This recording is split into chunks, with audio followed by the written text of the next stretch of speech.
Goeiedag, ek groet jou in die kosbare naam van Jesus Christus.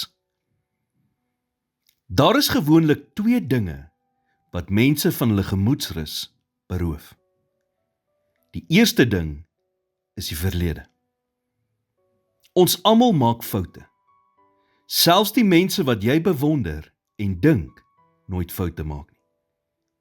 Die Bybel sê in Galasiërs 6 vers 5, want elkeen sal sy eie pak dra.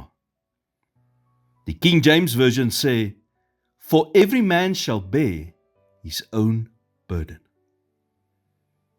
Ons almal sukkel op sekere gebiede. Ons almal sê en doen dinge wat ons wens ons nie gesê of gedoen het nie. So wat staan my te doen? Vra God om jou te vergewe en vertrou hom dan om alles ten goeie te laat uitwerk. Kan hy dit doen? Verseker kan hy. God kan die beste en die slegste dele van ons lewens neem en dit ten goeie gebruik. Hy kan die chaos van jou verlede in 'n vars en nuwe begin omskep. Die tweede ding wat mense van hulle gemoedsrus beroof, is die toekoms. As jy jou oor môre bekommer, mis jy vandag se seëninge. Jy kan ook nie môre se probleme oplos met vandag se krag nie. Wanneer môre kom, sal God jou die krag en die genade gee om deur môre te kom. So beplan vir môre, maar moenie vandag se krag mors deur jou oor môre te bekommer nie.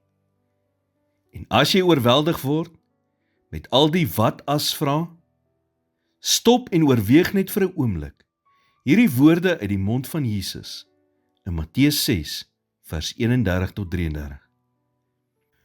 Daarom moet julle heel nie kwel en sê, wat sal ons eet, of wat sal ons drink, of wat sal ons aantrek nie? Want na al hierdie dinge soek die heidene, want julle hemelse Vader weet dat julle al hierdie dinge nodig het.